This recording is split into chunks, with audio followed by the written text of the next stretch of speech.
దేవుని పరిశుద్ధ నామముకు మహిమ కలుగును గాక. మొట్టమొదటిగా మీ అందరికీ నూతన సంవత్సరపు శుభాకాంక్షలు.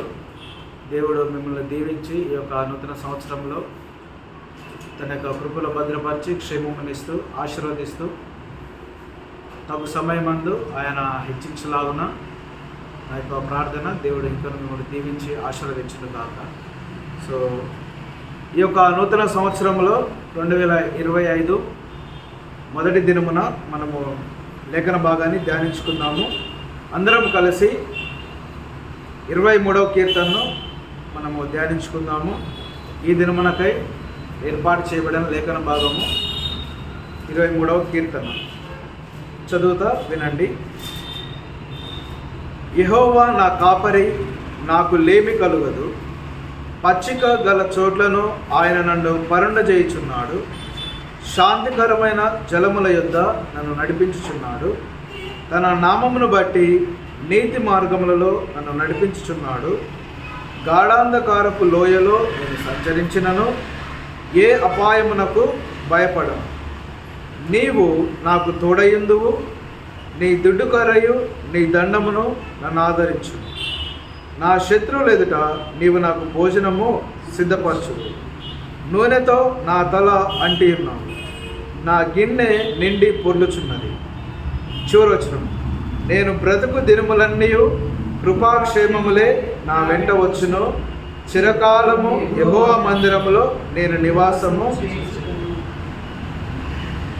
ఈ వాక్యముల ద్వారా దేవుడు మనల్ని ఈ యొక్క నూతన సంవత్సరంలో దీవించును గాక. Praise the lord. సో ఈ యొక్క నూతన సంవత్సరమునకై దేవుడు మనకిస్తున్నటువంటి వాగ్దానములు ఏంటంటే, దేవుడు మనతో చెప్తున్న మాట ఏంటంటే, పచ్చిక గల చోట్లను నిన్ను పరుండజేస్తాను. నెంబర్ 1, శాంతికరమైన జలముల యొద్దకు నిన్ను నడిపిస్తాను. నీ ప్రాణమునకు సేద తీరుస్తాను. నా నామమును బట్టి నీతి మార్గములలో నిన్ను నడిపిస్తాను. గాఢాంధకారపు లోయలో నీవు సంచరించినా నీవు దేనికి భయపడకుండా నేను చేస్తాను. నీకు తోడై ఉంటాను. అదే రీతిలో నీ శత్రువుల ఎదుట నీకు భోజనాన్ని సిద్ధపరుస్తాను అంటున్నాడు. నూనెతో నీ తల అంటుతాను అంటున్నాడు. అదే రీతిలో నీవు బ్రతుకు నీ గిన్నె నిండి పొర్లిపోయేలా చేస్తా అంటున్నాడు. అదే రీతిలో చిరకాలము నీవు బ్రతుకు దినములన్నీ కృపాక్షేమములు నీ వెంట వచ్చులాగున, చిరకాలము నా మందిరములో నీవు నివసించలాగున చేస్తా అంటున్నాడు. అయితే ప్రశ్న ఏంటంటే, ఇవన్నీ మన జీవితంలో నెరవేరాలంటే మనము మొట్టమొదటి ఒక పని చేయాలి. మనం చేయాల్సిన ఒకే ఒక్క పని. ఆ పని మనం చేస్తే మిగతావన్నీ దేవుడు చేయడానికి సిద్ధంగా ఉన్నాడు. ఏంటి ఆ పని అని చూసుకున్నట్లయితే లేఖన భాగంలో 23వ కీర్తన మొట్టమొదటి వచనం. నీవేం చేయాలో తెలుసా? యెహోవాను నీ కాపరిగా నీవు ఎన్నుకోవాలి. ఈ నూతన సంవత్సరంలో నీవు మొట్టమొదటిగా చేయవలసిన పని ఏంటంటే, యెహోవాను నీ కాపరిగా నువ్వు ఎన్నుకోవాలి. మన చదువు నిమిత్తమై, మన ఉద్యోగాల నిమిత్తమై, మన ఇంటి నిమిత్తమై మనము రకరకాల మనుషులు ఎన్నుకుంటాం. ఎగ్జాంపుల్, ఒక ఇల్లు కట్టాలి అంటే ఫస్ట్ మొట్టమొదటిగా మనం ఎన్నుకున్న వ్యక్తి ఎవరంటే వాస్తు చూసే వ్యక్తి. అవునా కాదా? ఒక ఇల్లు కట్టాలి అంటే, ఫ్లాట్ కొనాలి అంటే మనం ఫస్ట్ ఎవరి దగ్గరికి వెళ్తాం? బ్యాంకు దగ్గరికి పోము. ఎక్కడికి పోము? ఫస్ట్ వాస్తు చూసే వ్యక్తి దగ్గరికి వెళ్తాం. వాస్తు ప్రకారం ఉంటేనే అప్పుడు మనం స్టెప్ వేస్తాం. ఒకవేళ ల్యాండ్ ఉంటే ఆ ముగ్గు పోసేది ఇంటికి ప్రథమ పని ఏంటంటే, ఫస్ట్ కార్యం ఏంటంటే ముగ్గు పోయడం. ముగ్గు పోయాలంటే పాస్టర్ ఉన్నా లేకపోయినా ఇంకొక వ్యక్తి ఉండాలి. ఎవరా వ్యక్తి? వాస్తు. అంటే ఈరోజు దేవుడు నీతో ఏం చెప్తున్నాడంటే, నీవు ఆ వాస్తు చూసే వ్యక్తిని నీ యొక్క ప్రథమ వ్యక్తిగా ఎంచుకున్నంత కాలము నేను ఈ పనులు నీ జీవితంలో చేయలేదు. ఎందుకంటే నాకన్నా ఎక్కువ నీకు ఎవరైనారు వాస్తు చూసే వ్యక్తి అయినా. అదే రీతిలో ఒకవేళ మనం ఉద్యోగ నిమిత్తం చూసుకుంటే మనం ఏం చేస్తామంటే ఫస్ట్ అధికారులను మనం ఎంచుకుంటాం.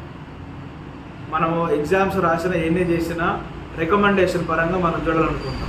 ఎవరైతే లోకల్ అధికారంలో ఉన్నారో, ఎవరైతే ఆ నియోజకవర్గంలో రెస్పాన్సిబుల్ పర్సన్ ఉన్నారో ఆ వ్యక్తిని కలవడానికి, ఆ వ్యక్తి దగ్గర మన్ననలు పొందుకోవడానికి, ఆ వ్యక్తి దగ్గర మనం కొంచెం పేరు తెచ్చుకోవడానికి మనం ప్రయత్నిస్తాం.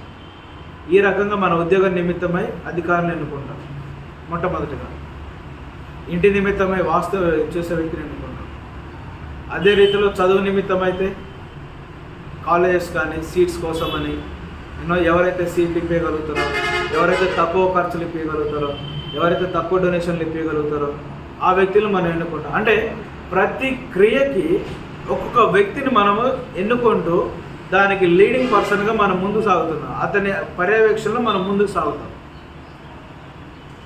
అయితే దేవుడు ఏం చెప్తున్నాడు అంటే, ఒకవేళ నువ్వు ఒక మనిషికి ప్రాధాన్యత ఇచ్చి నీ చదువు నిమిత్తమై, ఉద్యోగం నిమిత్తమై, స్టడీ నిమిత్తమై, లేకపోతే ఇల్లు నిమిత్తమై, కార్యం నిమిత్తమై, ఫంక్షన్స్ నిమిత్తమై, దేని నిమిత్తమైనా ఒక వ్యక్తికి నువ్వు ప్రయారిటీ ఇచ్చి, ఇవ్వద్దు అనట్లేదు, కానీ మొత్తం మనం ఆ వ్యక్తి మీద ఆధారపడతాం. రెండవది ఏంటంటే వాస్తు అనేది ఆ వ్యక్తి మీద మనం ఆధారపడుతున్నప్పుడు మనం దేన్ని నమ్మకం కోల్పోతున్నామంటే దేవుడు మన జీవితంలో చేసే మంచిని మనం నమ్మకం లేకుండా ఆ వాస్తు మీద నమ్మకం చూపిస్తున్నామని అర్థం. అంటే ప్రార్థనతోటి కాకుండా వాస్తుతోటి ఇంకా పనులైతే నమ్ముతున్నాం. అవునా కాదా? చిన్న సింపుల్ ఎగ్జాంపుల్, ఒక వ్యక్తి ప్రార్థన చేసి పని స్టార్ట్ చేసినట్టు దాని అర్థం ఏంటండి? ఒక వ్యక్తి ప్రార్థన చేసి పని స్టార్ట్ చేశాడంటే దాని అర్థం ఈ వ్యక్తి ఏమని ఆధారపడుతుందంటే ఈ పనిలో ఎదురయ్యే ప్రతి ఆటంకమును దేవుడు తీసేస్తాడని నమ్ముతున్నాం. ఈ పని ద్వారా మనకు దేవుడు ప్రతిఫలాలు ఇస్తాడని నమ్ముతున్నాం. ఈ పని ద్వారా దేవుడు మనల్ని హెచ్చిస్తాడని నమ్ముతున్నాం. ఈ పనిలో మనకు ఎలాంటి కష్టం వచ్చినా నష్టం వచ్చినా దేవుడు వాటన్నిటిని సెట్ చేస్తాడని నమ్ముతున్నాం. అది ప్రార్థనతో నువ్వు ప్రారంభిస్తే.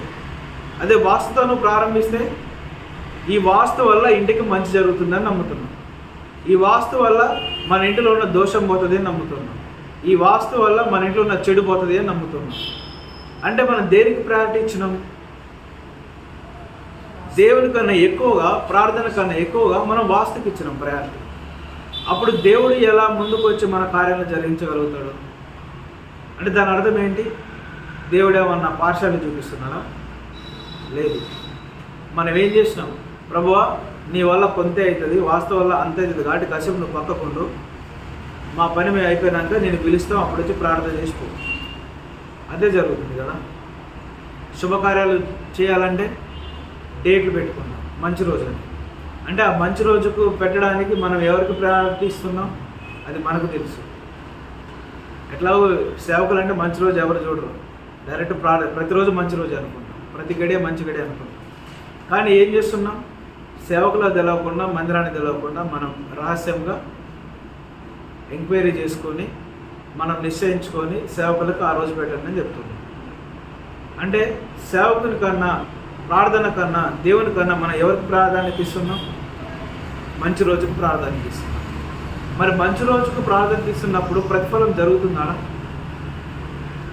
జరగట్లేదు కదా. గత పోయిన వారంలో మనం మాట్లాడుకున్నాం. మంచి రోజు అని పెళ్లి డేట్ ఫిక్స్ చేసుకున్న తర్వాత ఎన్ని బంధాలు విడిపోలే. ఇప్పుడు విడిపోయిన, తెగిపోయిన బంధాలన్నీ మంచి రోజు చూసాక పెట్టింది. అంటే ఎక్కడ ఉంది మరి మంచి? కాబట్టి ఈరోజు దేవుని వాక్యం సెలవుస్తుందంటే నువ్వు చేసే ప్రతి కార్యంలో, నువ్వు అడుగుపెట్టే ప్రతి స్థలములో, నువ్వు పూనుకునే ప్రతి పనిలో మొట్టమొదటిగా నువ్వు ప్రాధాన్యత ఇవ్వాల్సింది మనుషులకు కాదు కానీ ఎవరికంట? దేవునికి. ఈరోజు దేవుని వాక్యం ఏమని సెలవుస్తుంది అంటే నీకు కాపరిగా యెహోవాని ఎన్నుకో. నీ కాపరిగా ఈ యొక్క నూతన సంవత్సరంలో మొదటి దినము నుండి నీ కాపరిగా, నిన్ను నడిపించే వ్యక్తిగా, నీ గైడర్గా, నీ మెంటర్గా, నీ నాయకునిగా, నీ దేవునిగా యేసుక్రీస్తు వారిని ఎన్నుకో అని వాక్యము సెలవిస్తుంది. నువ్వు ఎప్పుడైతే దేవుణ్ణి, యెహోవా దేవుణ్ణి, తన కుమారుడైనటువంటి యేసుక్రీస్తు వారిని, పరిశుద్ధాత్మ దేవుణ్ణి నీ కాపరిగా ఎప్పుడైతే ఎన్నుకోవడం ప్రారంభిస్తావో ఆ తదుపరి ఇప్పుడు మనం చదివినటువంటి లేఖన భాగంలో ఉన్న ఆ ఆశీర్వాదాలన్నీ మన జీవితంలోనికి 1 by 1 చేకూరుస్తుంది.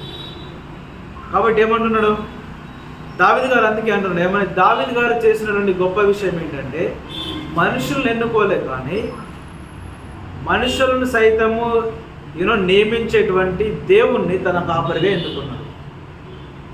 కామన్గా దావీదు గారు ఎవరు?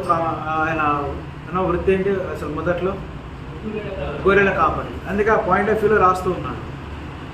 ఒక కాపరి లెవెల్లో అంటే తను ఒకప్పుడు కాపరిగా ఉన్నప్పుడు తను ఏం చేశాడో ఆ యొక్క టర్మినాలజీలో రాస్తూ ఉన్నాడు. ఈ గొర్రెలకు నేను కాపరిగా ఉన్నప్పుడు నేనే ఒక మనిషిగా నేను ఇంత నీళ్లు పెట్టాలి, టయానికి అన్నం ఇవ్వాలి, గడ్డి ఇవ్వాలి, లేకపోతే నీడన ఎండ ఉంటే నీడలో నడిపించాలి, గడ్డి ఎండిపోతే అంటే పచ్చిగడ్డిలో నడిపించాలి, తూపవుతుందంటే అమ్మటే నీళ్ళు ఇవ్వాలి. అంటే నేను ఒక మనిషిగా నేనే ఇంత ఏమంటారు బాధ్యత తీసుకొని, భారం తీసుకొని, ఇంత ప్రేమ చూపిస్తూ నడిపిస్తుంటే మరి దేవాతి దేవుడు నా కాపరి అయితే ఇంకెంత బాగా నడిపిస్తాడు నన్ను అని గ్రహించి దావీదు గారు తన కాపరిగా దేవుని ఎన్నుకున్నాడు. అందుకే అబ్రహాము కుమారుడైన దావీదు కుమారుడైన యేసుక్రీస్తు దావీదు గారు దేవుణ్ణి తన కాపరిగా ఎన్నుకున్నాడు. కాబట్టి దావీదు పాపము చేసిన మీరు గమనించండి, సొలొమోను తల్లి ఎవరు? సొలొమోను తల్లి? బత్షెబా. దావీదు పాపము చేసినటువంటి స్త్రీ. కానీ పాపము చేసిన తరువాత తన తప్పిదము తెలుసుకొని యెహోవాను మరలా తన కాపరిగా ఎప్పుడైతే ప్రతిష్ఠించుకున్నాడో దేవుడు పాపాలన్నీ క్షమించి ఆ స్త్రీని ఎప్పుడైతే తను మరలా భార్యగా చేసుకున్నాడో ఆ స్త్రీ నుండే మహాజ్ఞాని అయినటువంటి సొలొమోనును కుమారునిగా ఇచ్చింది ఆ స్త్రీ ద్వారా. ఆ కుమారుని ద్వారానే మొట్టమొదటి మందిరాన్ని దేవుడు కట్టుకున్నాడు. ఆ కుమారుని వచ్చిన వంశావళిలో నుండే దేవుడు జన్మించాడు. అంటే ఈరోజు నీవు తెలుసుకోవాల్సిన విషయం ఏంటంటే 2024లో తెలుసో తెలియకో ఎన్ని తప్పిదములు చేసినా, ఎన్ని పాపాలు చేసినా సరే, కొన్నిసార్లు మనం తెలిసి మిస్టేక్స్ చేస్తాం. అది శరీర పరంగా కావచ్చు, ఆలోచన పరంగా కావచ్చు, ఊహల పరంగా కావచ్చు, డబ్బు పరంగా కావచ్చు, మన చేష్టల పరంగా కావచ్చు, మన నిర్లక్ష్య పరంగా కావచ్చు. కొన్నిసార్లు 2024లో దేవుని మందిరాన్ని ఎన్నోసార్లు నిర్లక్ష్యం చేశాం. ఎన్ని వారాలు మందిరాన్ని పోకుండా ఉన్నామో మనకు తెలుసు. వచ్చిన దేవుణ్ణి మనం స్తుతించలేదో, తెలిసి దేవుని స్తుతించాలని తెలిసిన స్తుతించలేదు, ఆరాధించాలని తెలిసిన ఆరాధించలేదు, సమయానికి రావాలని తెలిసినా మనం సమయానికి రాలేదు. అలా దేవుని నిర్లక్ష్యం చేస్తూ వచ్చాను. అయినప్పటికీ దేవుడు ఏమంటున్నాడంటే ఈ నూతన సంవత్సరంలో మరలా నీకు నూతనంగా ఒక అవకాశం ఇస్తున్నాను. దావీదు వలె పాపాలు చేసిన దావీదు వలె నువ్వు ఈరోజు నీ పాపాలన్నీ ఒప్పుకొని దేవుని సన్నిధిలో మోకరించి ప్రార్థించి, ప్రభువా నేను తెలుసో తెలియకో నేను నిర్లక్ష్యం చేశాను, నీకు సమయం ఇవ్వలే, నేను పాపం చేశాను అయ్యా, నేను ఈ రకంగా జీవించా, ఈ రకంగా నేను తప్పుడడుగులు వేశాను, ఈ రకంగా నేను పాపుల మార్గంలో నిలిచాను, ఈ రకంగా అనేకులను అపహాస్యం చేసిన, అందరిని వెక్కిరించిన, హేళనగా మాట్లాడిన, ఈ రకంగా అవన్నీ చేసుకుంటూ వస్తున్నా, అయినప్పటికీ దయతో నన్ను క్షమించు అని ఈరోజు నువ్వు మోకరించి ప్రార్థించగలిగితే దేవుడు దావీదుకు చూపించిన కృపను ఈరోజు దేవుడు నీకు చూపించాలని సిద్ధంగా ఉన్నాడు. ఉదాహరణ ఏంటో, రుజువు ఏంటో తెలుసా? దావీదు పాపము చేసిన తర్వాత సొలొమోను రాజు పుట్టాడు. అంటే ఇక్కడ మనం నేర్చుకోవాల్సిన విషయం ఏంటంటే దావీదు పాపము చేశాడు కానీ దేవుడు తృణీకరించలే, దావీదుని చంపలే, దావీదుని సముఖంలో నెట్టివేయలే. ఇక నువ్వు పనికిరావు, నువ్వు వేస్ట్ అని పక్క పంపలేదు దావీదుని. మనుషులు ఏం చేస్తారంటే తెలుసో తెలియక మన ఏదైనా పాపం చేస్తే, తప్పిదం చేస్తే ఇక అదే చివరి గడియే కదా వాళ్ళ జీవితంలో కానీ వాళ్ళ ఇంట్లో కానీ. ఇంకా ఇంటికి రానియరు, ఇంకోసారి అవకాశం ఇయ్యరు. ఇంకోసారి మనం నిజంగా మారినా, మనం నిజంగా నిజాయితీగా ఉంటున్నా, మన తప్పిదం తెలుసుకొని పశ్చాత్తాపడి మనము నిజాయితీగా ఉండడానికి స్థిరపడి ఆలోచన తీసుకొని నిర్ణయం తీసుకొని మనం అటు రీతిలో ఉంటున్నాం. మనల్ని నమ్మరు, మనల్ని నమ్మి ఇంకోసారి అవకాశం ఇయ్యరు. ఉదాహరణ ఒక స్టోర్లో నువ్వు ఉద్యోగం చేస్తున్నావు. సో నీ అవసరతని బట్టో, ఇంట్లో అప్పులను బట్టో నువ్వు అనుకునే సమ్ అమౌంట్ నువ్వు దొంగిలించినావు స్టోర్లో. ఆ విషయం మేనేజర్ తెలిసింది, పట్టుబడ్డావు, అంతా అయిపోయింది, జాబ్ నుండి తీసేసినారు, ఓకేనా, అంత అయిపోయింది. 4 రోజుల తర్వాత నువ్వు నీ తప్పిదం తెలుసుకొని నువ్వు ఏడ్చి ఎందుకు ఇలా చేశానని పశ్చాత్తాపడి ఇక నువ్వు ఆ తప్పిదం చేయొద్దని తీర్మానం తీసుకొని, నీతిగా బ్రతకాలని తీర్మానం తీసుకొని మరలా స్టోర్లో మేనేజర్ దగ్గరికి వెళ్ళి ఉద్యోగం ఏమైనా అవకాశం ఇచ్చినావు, అడిగినావు, ఇంకోసారి ఇట్లా చేయను, నా తప్పు చేయను, నేను నీతిగా ఉంటా, మంచిగా ఉంటా అని నువ్వు బ్రతిమలాడుతున్నావు. ఆ యజమాని నీకు ఉద్యోగం ఇస్తాడా? ఇయ్యడు. కానీ దేవుడు ఇస్తాడు. అది దేవునికి మనిషికి ఉన్న వ్యత్యాసం. ఈరోజు దేవుడు అదే నీతో చెప్తున్నాడు. నువ్వు గతించిన సంవత్సరంలో ఎన్ని తప్పిదములు చేసినా నా సన్నిధానానికి వచ్చి మోకరించి ప్రభువా నన్ను క్షమించు అంటే నేను క్షమించడానికి సిద్ధముగా ఉన్నా అంటున్నాను. మరలా నువ్వు ఒక నూతన అవకాశం ఇవ్వడానికి సిద్ధముగా ఉన్నా అంటున్నాను. ఈ నూతన సంవత్సరంలో మరలా నేను నీకు కాపరిగా ఉండడానికి నేను ముందుకు వస్తున్నా అంటున్నాను దేవుడు. ఒక్కసారి దావీదును గుర్తు చేసుకోవాలన్నాడు దేవుడు. బత్షెబతో పాపం చేశాడు, వాస్తవం. తన పాపం బయటపడలేదు, వాస్తవం. 10 మందికి తెలిసింది, రాజ్యం అంతా తెలిసింది, వాస్తవం. మేబీ రాజ్యం అంతా అనుకోవచ్చు, ఇక దావీదు అయిపోయింది, దావీదు పని చంపించిండు, పాపం చేసిండు, ఇక దావీదు పని అయిపోయింది అనుకోవచ్చు. కానీ ఎప్పుడైతే దావీదు మోకరించి 51వ కీర్తన చదవండి, దావీదు చేసిన ప్రార్థన ఉంటుంది. 51వ కీర్తన మొత్తం దావీదు ప్రార్థన. తర్వాత వెళ్ళి చదవండి ఏ రకంగా ప్రార్థించు. ఎప్పుడైతే ప్రార్థించిండో అలాగూ దేవుడు మరలా క్షమించి, ప్రేమించి, దగ్గరకు చేర్చుకొని మరి ఒక నూతన అవకాశాన్ని ఇచ్చాడు.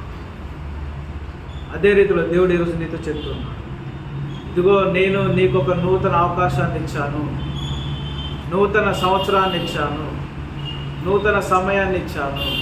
వాడుకుంటావా? సరే, ఇంతవరకు నువ్వు ఎవరిని నీ యొక్క నాయకులు ఎంచుకున్నావో నాకు తెలియదు. అనగా నువ్వు అమ్మాయిల్ని నీ యొక్క రోల్ మోడల్గా ఎంచుకున్నావు, హీరోలను రోల్ మోడల్గా ఎంచుకున్నావు, హీరోయిన్స్ని రోల్ మోడల్గా ఎంచుకున్నావు, లేకపోతే ఈ లోకంలో ఉన్నటువంటి గొప్ప గొప్ప వ్యక్తుల్ని రోల్ మోడల్గా ఎంచుకున్నావు, నాకు తెలియదు. వారిలాగా ఉండాలని నువ్వు ప్రయత్నిస్తున్నావు, వారికి నాకు తెలియదు. కానీ ఈరోజు దేవుడు నాకు తెలుస్తుంది అంటే నీవు గతించిన సంవత్సరంలో వారిని నీ రోల్ మోడల్గా, నీ నాయకునిగా ఎన్నుకొని ఎలాగో నువ్వు బాగుపడ్డావో నీకు తెలుసు.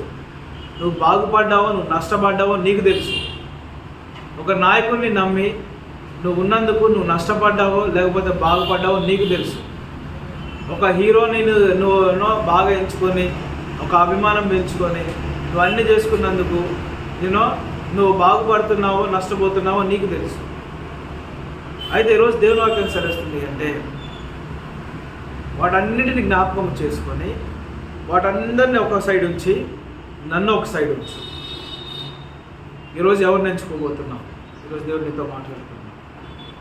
నీ కాపరిగా, నీ నాయకుడిగా ఎవరిని ఎంచుకోబోతున్నావు? ఈ నూతన సంవత్సరంలో ఒక తీర్మానం చేసుకో. ఒకవేళ గనక యెహోవా నీకు కాపరి అయి ఉంటే మొట్టమొదటిగా దావీదు గారు ఏం చెప్తున్నారు? నాకు లేమి కలుగదు, లేమి కలుగదు. అదే రీతిలో ఒకవేళ యెహోవా దేవుడు నీ కాపరి అయితే నీ జీవితంలో ఏముండదంట? లేమి ఉండదు. లేమి అంటే లోటు ఉండదు నీ జీవితంలో, పొదువ ఉండదు నీ జీవితంలో. నీ జీవితానికి ఏది ఎప్పుడు అవసరమో దేవుడు సమకూరుస్తూ వస్తాడు. ఎలాగంటే నువ్వు బాగా ఆకలితో ఉన్నావు, 10 ప్లేట్ల బిర్యానీ తీసుకొచ్చి పెడితే నువ్వు తింటావా? నువ్వు ఎంత నీ కడుపులో ఎంత పడుతుందో అంతే తింటావు. 10 ప్లేట్లు తీసుకొచ్చి కుండి ఎంత తీసుకొచ్చి నీ ముందర పెట్టి తినంటే తింటావా? బాగా ఆకలి ఉంది వాస్తవమే, కానీ నువ్వు తెలంగాణ అంతే తింటావు. మిగతాదంతా ఏమవుతుంది? వ్యర్థమవుతుంది. ఇన్ ద సేమ్ వే మన జీవితంలోనికి ఏ సమయానికి ఏ ఆశీర్వాదం కావాలి, ఏ అమౌంట్లో కావాలనేది దేవునికి తెలుసు. మనం ఏం చేస్తామంటే, ప్రభా నువ్వు ఎందుకు లక్షలు ఇవ్వట్లేవు, కోట్లు ఇవ్వట్లేవు, అందరూ బాగుపడుతున్నారు, నాకు ఇల్లు ఇవ్వట్లేదు, డూప్లెక్స్ ఇల్లు ఇవ్వట్లే, డబుల్ బెడ్రూమ్లు ఇవ్వట్లే, లేకపోతే కార్లు ఇవ్వట్లే, బంగ్లాలు ఇవ్వట్లే, లేకపోతే ఉద్యోగాలు ఇవ్వట్లే, ఇవన్నీ ఇవ్వట్లే అని మనం అనుకుంటాం కామన్గా. కానీ నీ జీవితానికి, నీ ఆత్మీయ జీవితానికి ఎంత మోతాదులో ఏది అవసరమో దేవునికి తెలుసు. నీకు 10 ప్లేట్ల బిర్యానీ ఇచ్చినా ఒకటే, నీ కడుపులో బాటేంత బిర్యానీ ఒక ప్లేట్లు ఇచ్చినా ఒకటే. 2 సమానమే, 2 ఇవ్వబడ్డాయి, కానీ ఉపయోగించుకునేది ఒకటే. మిగతాదంతా వ్యర్థమైపోతుంది. అదే రీతిలో నీ జీవితంలో ఆశీర్వాదాలు వెనుమంట వస్తే వాటి విలువ నీకు తెలియదు. ఆశీర్వాదాలు ఎమ్మటెమ్మటే దేవుడు నీకు ఇస్తున్నాడు అనుకో, ఆశీర్వాదాలు మనం మునిగిపోయి దేవుని మర్చిపోతాం.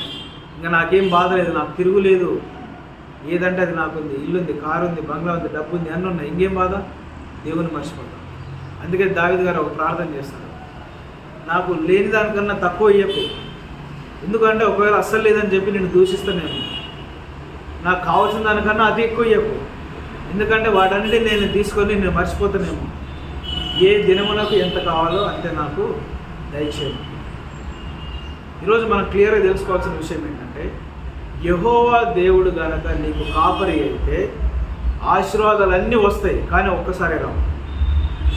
ఏ సమయానికి ఏ ఆశీర్వాదం కావాలో అది దేవుడు నీ కొరకు సిద్ధపరిచి సమకూర్చి ఆ సమయం అందు నీకు ఇస్తాడు. అది నువ్వు గ్రహించాలి. సో ఈరోజు దేవుడు మనతో చెప్తున్న రీతిలో పచ్చిక గల చోట్లను ఆయన పరుణ చేస్తా అంటున్నాడు. ఎప్పుడు? యెహోవా నీ కాపరి అయితే అప్పుడు ఆయన నిన్ను నడిపిస్తాడు. యెహోవా నీ కాపరి అయితే ఆ కాపరి ఏం చేస్తాడు? పచ్చిక గల చోట్లను నిన్ను నడిపిస్తాడు. రెండవదిగా శాంతికరమైన జలముల ఎదుగు నిన్ను నడిపిస్తా అంటున్నాడు. ఎప్పుడు నడిపిస్తా అంటున్నాడు? నేను నీ కాపరి అయితేనే. యెహోవా నీ కాపరి అయితేనే నీ ప్రయాణము శాంతికరమైన జలముల ఎదుగు నడుస్తుంది.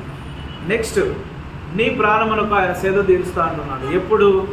యెహోవా నీ కాపరి అయితేనే. నీవు ఈ నూతన సంవత్సరంలో యెహోవా దేవుని నీ కాపరిగా నియమించుకుంటే, నీవే నా కాపరిని తీర్మానం తీసుకొని ఆయన నేతృత్వంలో, ఆయన అధ్యక్షతన, ఆయన నడిపింపులో నడవడానికి సిద్ధపడితే ఆ నడిపింపు ఏంటో నువ్వు చూస్తావు నీ కళ్ళారా. ఆయన నడిపింపు ఏంటో నువ్వు కన్నులారా చూస్తావు. ఆ ఆశీర్వాదాలు ఏంటో నువ్వు కన్నులారా చూస్తావు నూతన సంవత్సరంలో. అదే రీతిలో నీతి మార్గంలో నడవాలి అంటే నీ కాపరి ఎవరై ఉండాలి? యెహోవా దేవుడు. అదే రీతిలో గాఢాంధకారపు లోయల్లో శ్రమలలో నువ్వు నడుస్తున్న ఆ శ్రమలను చూసి భయపడొద్దు అంటే నీ కాపరి ఎవరై ఉండాలి? ధైర్యం ఇవ్వగలిగే యెహోవా దేవుడు అనేటువంటి మన తండ్రి నీకు కాపరి ఉండాలి.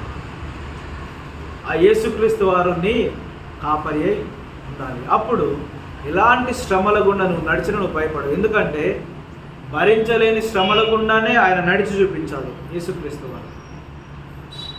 ఆయన మన కాపరి అయితే మన ముందున్న ఎంత శ్రమలు, కాబట్టి ఆయన నీ కాపరి అయి ఉండాలి. నెక్స్ట్, నీ శత్రువుల ఎదుట నువ్వు భోజనం సిద్ధపడాలి అంటే నీ శత్రువులను మిత్రులుగా మార్చగలిగేటువంటి, శత్రువులను సైతం ప్రేమించగలిగేటువంటి యేసుక్రీస్తు వారు నీ కాపరి అయి ఉండాలి. ఎప్పుడైతే యేసుక్రీస్తు వారు నీ కాపరి అయి ఉంటారో, ఆయన శత్రువులను ఎలాగో ప్రేమించాడో, ఎలాగో క్షమించాడో, ఆ ప్రేమను నువ్వు నేర్చుకుంటావు, ఆ క్షమాగుణాన్ని నువ్వు నేర్చుకుంటావు. ఆ రీతిలో క్షమించిన తర్వాత మీరిద్దరూ మిత్రులుగా మార్చబడి ఒకే బల్లపైన భోజనం చేయగలుగుతారు. అలా కాకుండా నీ శత్రుతో నీ దగ్గర ఉంచుకొని, నీ పగ నీలో ఉంచుకొని, నా శత్రువుల భోజనం బల్ల సిద్ధపడుతుంది అంటే అది నెరవేరుతుందా? నెరవేరదు. ఎప్పుడు నెరవేరుతుంది? నువ్వు క్షమించినప్పుడే. ఎప్పుడు నెరవేరుతుంది? నువ్వు ప్రేమించినప్పుడే. ఆ క్షమాగుణం, ఆ ప్రేమ గుణం నీలో ఉండాలి అంటే యేసుక్రీస్తు వారు నీ కాపరి అయి ఉండాలి. నెక్స్ట్, నూనెతో నీ తల అంటి ఉండాలి అనగా దీనికి అర్థం అంటే ఇంకొక సాదృశ్యం ఏంటంటే అభిషేకం. ఆయన అభిషేకము నీ పైకి రావాలి అంటే నీ కాపరి అయి ఉండాలి. ఆ అభిషేకాన్ని ఇవ్వగలిగినటువంటి యేసుక్రీస్తు వారు నీ కాపరి అయి ఉండాలి. అదే రీతిలో నా గిన్నె నిండి పొర్లుచున్నది. మన జీవితంలో సమృద్ధి అయినటువంటి ఆశీర్వాదాలు మనం పొందుకోవాలి అంటే ఆ సమృద్ధిని ఇవ్వగలిగేటువంటి యేసుక్రీస్తు వారు నీ కాపరి అయి ఉండాలి. అదే రీతిలో నీవు బ్రతుకు దినములన్నింటి నువ్వు ఎక్కడికి వెళ్ళినా, ఏ ప్రయాణం చేసినా, బండి మీద పోయినా, కారులో పోయినా, నడుచుకుంటూ వెళ్ళినా, సైకిల్ మీద పోయినా, విమానంలో పోయినా, ఎక్కడికి పోయినా, గత ఫ్యూ డేస్ బ్యాక్ ఒక ఫ్లైట్ క్రాష్ మనం చూసినా కదా, ఫ్లైట్ క్రాష్ అయిపోయి దరిదాపుగా 179 మంది చనిపోయారు ఫ్లైట్లో. ఇవాళ మనం బతుకున్నాం. కారణం ఏంటి? ఆయన కృప, ఆయన క్షేమం బట్టి. కాబట్టి ఆ క్షేమం మన వెంట రావాలి అంటే ఆ క్షేమాన్ని ఇవ్వగలిగిన, అపాయాలు తొలగించగలిగిన యేసుక్రీస్తు వారు నీకు కాపరి అయి ఉండాలి. అదే రీతిలో చిరకాలము నీవు మందిరములో నివాసం చేయాలి అంటే ఆ మందిరానికి శిరస్సు అయినటువంటి యేసుక్రీస్తు వారు నీ కాపరి అయి ఉండాలి. ఎప్పుడైతే ఆ శిరస్సును నీ కాపరిగా ఎంచుకుంటావో ఆయన మందిరములో నువ్వు చిరకాలము జీవిస్తావు. కాబట్టి ఇటు రీతిలో దేవుడు మనల్ని దీవించాలని, మన జీవితంలో అటు మేలులతో ఆయన నింపాలని కోరుకుంటూ మరొకసారి ఇవన్నీ ఆశీర్వాదాలకు రావాలి అంటే మనం ఏం చేయాలి? బ్రదర్స్? యెహోవా దేవుణ్ణి, యేసుక్రీస్తు వారిని, పరిశుద్ధాత్మ దేవుణ్ణి నీ కాపరిగా నువ్వు ఎంచుకోవాలి. కాబట్టి ఒక తీర్మానం తీసుకున్నాం. ఈ నూతన సంవత్సరంలో అయిందేదో అయిపోయింది, గడిచిందేదో గడిచిపోయింది, మనం ఎవరిని ఫాలో అయ్యామన్నీ పక్కకు పెట్టేసి ఈ నూతన సంవత్సరంలో ఫ్రెష్గా, నూతనముగా, ఒక కొత్తగా మన మనసును మార్చుకొని, మన మనసులో ఒక తీర్మానం తీసుకొని యెహోవా దేవుణ్ణి కాపరిగా మనము ఎన్నుకున్నాం. ఆయన చేయి పట్టుకున్నాం. ముదిమి వచ్చే వరకు ఆయన మనల్ని ఎత్తుకొని కాపాడే దేవుడు, నడిపించే దేవుడు, పోషించే దేవుడు, క్షమించే దేవుడు, కరుణించే దేవుడు, ప్రేమించే దేవుడు, క్షమించే దేవుడు కనుక ఆ దేవుణ్ణి, ఆ యేసుక్రీస్తు వారిని మన కాపరిగా ఎంచుకొని మనము ఈ సంవత్సరాన్ని ప్రారంభించినాం. ఈ సంవత్సరాన్ని మనము ఆయనతో ప్రారంభించినాం. ఆ కాపరిని మనం ముందు పెట్టి వెనకాల ఈ సంవత్సరం అంతా మనం నడుపుతాం.